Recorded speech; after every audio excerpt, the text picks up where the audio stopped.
ভোর হয়নি তখনও। বীরসেবা শহর ঘুমে মগ্ন।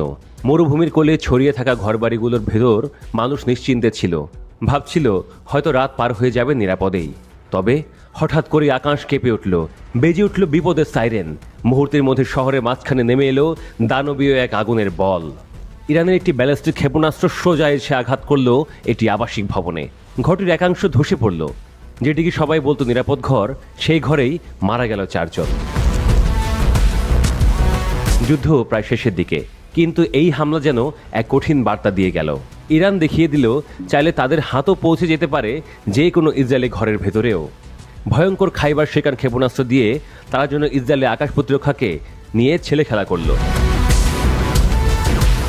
ইসরায়েল বহুদিন ধরে দাবি করে আসছে তাদের আকাশ প্রতিরক্ষা ব্যবস্থা বিশ্বের সেরা, কিন্তু বাস্তবতা হলো এই ক্ষেপণাস্ত্র হামলায় সেই প্রতিরক্ষা ব্যবস্থা যেন কাগজের প্রাচীর হয়ে ধসে পড়ল।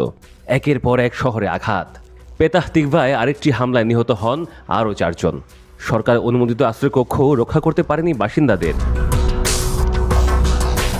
তেল আবিবের নিচে অস্থায়ী তাঁবুর শহর। রাত নামলেই সেখানে ঠাঁই নিতেন শত শত মানুষ। তাদের চোখে ছিল শুধু ভয়, মুখে একটা বাক্য বারবার ঘুরে বেড়াচ্ছিল, কোথাও কি আসলে নিরাপত্তা আছে? পেতাহ তিকভার এক বাসিন্দা বলেছেন, আগে মনে হতো এখানে নিরাপদ, এখন দেখছি কোথাও আসলে নিরাপত্তা নাই। ইসরায়েলে বড় বড় শহরগুলোতেও আধুনিক আশ্রয়কক্ষের বড় অভাব। অধিকাংশ ভবনই পুরনো, বিশেষ করে বৃদ্ধ শিশুরা বিপদের মুখে পড়ছে সবচেয়ে বেশি। রাতের বেলা বারবার নিচে নামতে গিয়ে শিশুরা ঘুম হারায়, আর বড়রা সাহস। যাদের নিজের শেল্টার আছে তারাও চাইছে অন্যদের সঙ্গে থাকতে। একাকী মৃত্যু ভয় সবার ভেতরেই বাসা বেঁধেছে। সরকারি পরিসংখ্যানে উঠে এসেছে চিত্রটি। ইসরায়েলের 56% বাড়িতে কোনো শেল্টার নেই। যেসব আশ্রয়কেন্দ্র আছে সরকারি, তারও অর্ধেকের বেশি ব্যবহারের অযোগ্য। কাগজে কলমে আইনে থাকলেও বাস্তবতায় তা নেই। নিরাপত্তা এখন একটি শ্রেণীর জন্য বরাদ্দ। ধনীরা নিরাপদ, কিন্তু গরিব, অভিবাসী, বিদেশি গৃহকর্মীরা আশ্রয় খোঁজে পুরনো বাস টার্মিনালে অন্ধকার কংক্রিট গহ্বরে। এই দৃশ্য ইসরায়েলের দুর্বলতাকে প্রকাশ করে দিয়েছে। সরকার যুদ্ধ চালাচ্ছে আকাশে, কিন্তু মাটিতে হেরে যাচ্ছে সাধারণ মানুষের নিরাপত্তার লড়াইয়ে।